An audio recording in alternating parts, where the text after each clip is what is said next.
जनसुराज और प्रशांत किशोर पहले हम लोग हैं जिन्होंने कहा कि शराबबंदी को हटाया जाना चाहिए। लोगों ने कहा क्यों कह रहे हैं ऐसी बात? भाई शराबबंदी इसलिए हटाने की बात कर रहे हैं कि पहली बात तो शराबबंदी बिहार में है ही नहीं। ये तो सिर्फ शराबबंदी का कानून है बना है जिसके तहत दुकान शराब की बंद कर दी गई और घर घर में शराब बिक रहा है। नुकसान बिहार के लोगों का 15 से 20 हजार करोड़ का हर साल हो रहा है। ये पैसा कहाँ जा रहा है?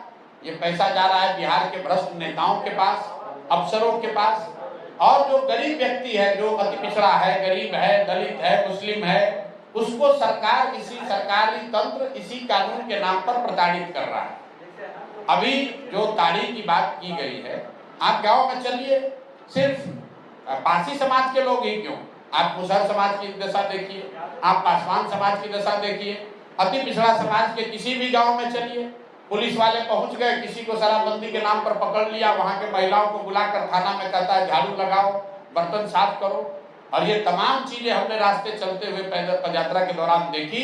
इसीलिए कहा कि भाई जिन महिलाओं के नाम पर ये कानून को बनाए हो, सबसे ज्यादा प्रताड़ित शोषित वो महिलाएं हो रही हैं।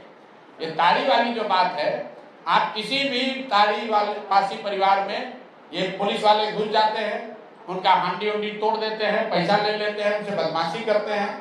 तो शराबबंदी हटना चाहिए।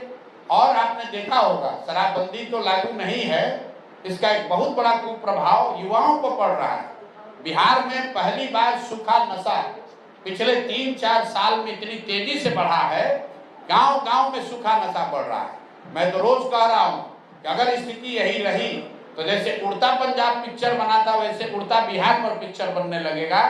हम लोग को अपने विचारधारा, पार्टी, दलगत राजनीति से ऊपर उठकर बिहार के बच्चों के भलाई के लिए इस फर्जी कानून को हटाना चाहिए। और बिल्कुल महिलाओं को का वोट लेने के चक्कर में गलत बात नहीं करनी चाहिए, क्योंकि महिलाओं को भी पता है कि शराबबंदी कहीं नहीं लागू है। अंतिम बात, जो नेता भी कहता है कि शराबबंदी का फायदा है, खासकर भाजपाई नेता, जदयू के नेता, उनसे जरा पूछिए कि अगर इतना इसका फायदा है तो फायदा आप लोग बिहार के लोग को काहे दे रहे हैं? भाई देश की महिलाओं को ये फायदा क्यों नहीं दिया जा रहा है? इतना बढ़िया मिठाई बिहार के लोगों को क्यों खिलाया जा रहा है? मोदी जी देश में प्रधानमंत्री हैं, पूरा देश में शराबबंदी लागू कर दे। किसी भाजपा नेता से आप पूछिए कि अगर भाई शराबबंदी से इतना फायदा है तो यूपी के महिलाओं को काहे वंचित किए हो इससे, वहां पर भी लागू कर दो। अरे ये बिहार के गरीब जनता को बेवकूफ बनाकर वोट लेने का तरीका है। उनको भी मालूम है कि इसका कोई फायदा नहीं है, इसका सिर्फ और सिर्फ नुकसान ही है।